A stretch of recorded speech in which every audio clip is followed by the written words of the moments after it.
নমস্কাৰ, মই আজি ক'বলৈ ওলোৱা সাধুকথাটো লক্ষ্মীনাথ বেজবৰুৱাদেৱৰ দ্বাৰা ৰচিত ককাদেউতা আৰু নাতি ল'ৰা নামৰ কবিতা পুথিখনৰ পৰা সংগ্ৰহ কৰা হৈছে। আৰু আজিৰ কাহিনীটোৰ নাম হৈছে বুঢ়া বুঢ়ী আৰু বগৰী গুটি। এহাল বুঢ়া বুঢ়ী আছিল। এদিন দুয়ো মাগিবলৈ যাওঁতে বুঢ়াই এটি বগৰী গুটি আৰু বুঢ়ীয়ে এটি কৰি পালে। দুয়ো ঘৰলৈ গৈ ভালকৈ মাটি এডোখৰ উলিয়াই বগৰী আৰু কৰি পচাই থলে। অৱশেষত কৰি পচি গ'ল। বগৰী গুটিৰ এটা পুলি গজি এজোপা গছ হৈ বগৰী লাগি পকি আছে। বুঢ়াই সদায় বগৰী ৰাখিবলৈ মানুহ বিচাৰি ফুৰিছে।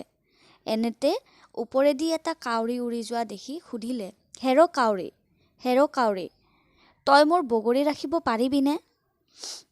সি ঘপ কৰে তাত সংশয় নাই বুলি উত্তৰ দিলে।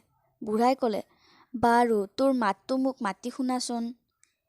তেতিয়া সি কা কা কৰি মাতিবলৈ ধৰিলে। তাৰ মাত শুনিয়েই বুঢ়াৰ খং উঠি ক'লে, যা যা যা, তই মোৰ বগৰী খাবিহে।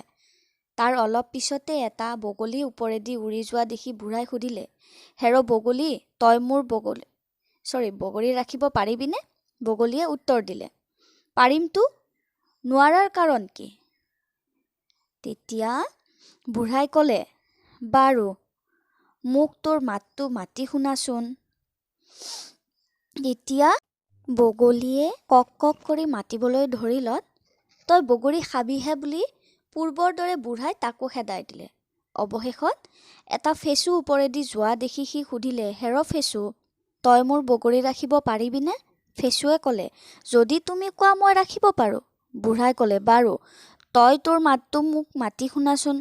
ফেচুৱে মাতিবলৈ ধৰিলে, ফেচু ফেঁচাই মৰা, মই ফেচু মানুহ মৰা।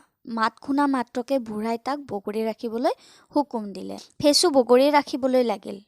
এদিন এজন ৰজাই পহু মাৰিবলৈ গৈ সেই গছৰ গুৰি পাই জনেদিয়েক মানুহক গছত উঠি বগৰী পাৰিবলৈ দিলে। মানুহকেইটাই বগৰী গছত উঠি আঠখিনিমান পাওঁতেই ফেচুটোৱে থাপ মাৰি সিহঁতৰ চকুকেইটা ফুটাই দিলে। তাৰপিছত মানুহকেইটা নিৰুপায় হৈ মাটিত পৰিল। ৰজাই তাকে দেখি বহুত পুৰুষাৰ্থ কৰি ফেচুটো ধৰাই লৈ তেওঁ ৰাণীহঁতৰ হাতত দিলে আৰু ক'লে, মোক এইটো আজি গধূলিকৈ ভাজি দিব লাগিব। ৰজা আকৌ চিকাৰলৈ গ'লত তেওঁৰ ঘৈণীয়েক খাটোজনী একেলগে গোট খাই ধেমেলীয়া সাধু কোৱা কৰি আনন্দ লভি আছে। তাকে দেখি ফেচুটোৱেও লাহেকৈ মাত লগালে, বাইদেউহঁত, মই খুব ভালকৈ গান গাব পাৰোঁ, নাচিবও পাৰোঁ। এই কথা শুনি তেওঁলোকে বৰ ৰং পাই চৰাইটোক গান গাবলৈ মোকোলাই দিলে। চৰাইটোৱে তেওঁলোকৰ আগত বহুত সময় ঘূৰি ঘূৰি নাচি আছিল। তেওঁলোকে তেতিয়া নাচ দেখি আনন্দত বিভোল হ'ল। তেতিয়া সি উৰি লৰ মাৰিলে। তেতিয়া সিহঁত আটাইকেইজনী বিবুধি হৈ চোক ভেকুলী এটা বিচাৰি আনি ভাজি ৰজাক গধূলি ভাতৰ লগত খাবলৈ দিলে। ৰাতিপুৱা ৰজাই শুই উঠি হাতত লোটা লৈ মুখ ধুবলৈ ধৰিলে। এনেতে ফেচুটো উৰি আহি ৰজাক সম্বোধন কৰি ক'লে, হেৰ' ৰজা, কালি তই মোক খাব নোৱাৰিলি, খালি ভেকুলী ভজা।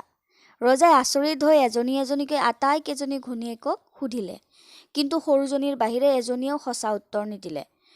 ৰজাই খং উঠি ডাঙৰ কেইজনীক হাতীৰে গচকাই মাৰিলে আৰু সৰুজনীক ৰাণী পাতি লৈ খাই বৈ থাকিল।